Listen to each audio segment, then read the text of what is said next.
দীর্ঘদিন পর যশোর শামসুল হুদা স্টেডিয়ামে ফুটবলের প্রাণবন্ত খেলা অনুষ্ঠিত হয়েছে। যশোর জেলা প্রশাসক গোল্ড কাপ ফুটবল টুর্নামেন্টের উদ্বোধনের মাধ্যমে মাঠে ফিরেছেন খেলোয়াড় ও দর্শকরা।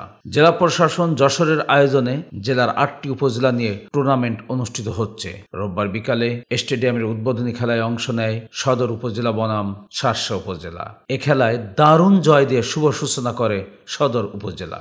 অনুষ্ঠিত খেলায় বিদেশি খেলোয়াড় শামিউল বুয়েটিনের হ্যাট্রিক গোলের সুবাদে শার্শা উপজেলাকে ৩-১ গোলে পরাজিত করে সদর উপজেলা। অন্যদিকে বিজিত দলের পক্ষে সজীব একমাত্র গোলটি করেন। খেলার ২৭ মিনিটে শামিউল বুয়েটিনের দেওয়া গোলে প্রতিপক্ষ শার্শা উপজেলাকে ১-০ গোলে পিছিয়ে দেয় সদর উপজেলা। দ্বিতীয়ার্ধের খেলায় ৪২ মিনিটে শামিউল বুয়েটিনের দ্বিতীয় গোল এবং খেলার ৪৮ মিনিটে শামিউল বুয়েটিন আরও একটি গোল করে নিজের হ্যাট্রিক পূর্ণ করার পাশাপাশি সদর উপজেলাকে ৩-০ গোলের লিড এনে দেন। এদিকে প্রতিপক্ষ শার্শা ৩-০ গোলে পিছিয়ে থেকে খেলার অনেকটা ছন্দ হারিয়ে ফেলে। তবে খেলার ৫৬ মিনিটে সজীব দলের পক্ষে সান্ত্বনাসূচক একটি গোল করেন।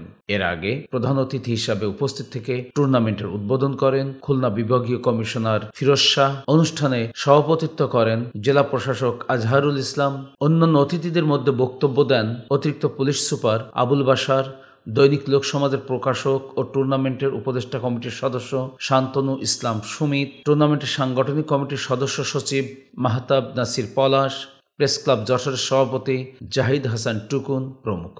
এ সময় খেলার মাঠে উপস্থিত ছিলেন যশোরের অতিরিক্ত জেলা প্রশাসক সুজন সরকার, জেলা বিএনপি সাধারণ সম্পাদক দেলোয়ার হোসেন খোকন প্রমুখ।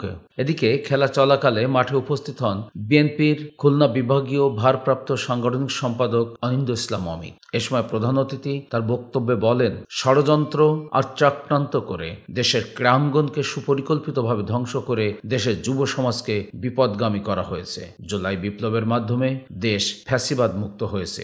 এরপর থেকেই দেশের যুব সমাজকে সঠিক পথে ফিরিয়ে আনার উদ্যোগ নেওয়া হয়েছে। আজকের এই টুর্নামেন্ট তারই অংশ। দেশের তরুণ সমাজকে খেলার মাঠে ফেরানোর জন্য যশোর জেলা প্রশাসক গোল্ড কাপ টুর্নামেন্টের আয়োজন। পরে অনুষ্ঠানে প্রধান অতিথি অন্যান্য অতিথিদের নিয়ে পায়রা, বেলুন, ফেস্টুন উড়িয়ে টুর্নামেন্টের উদ্বোধন করেন। এ সময় মনোমুগ্ধকর ডিসপ্লে পরিবেশিত হয়।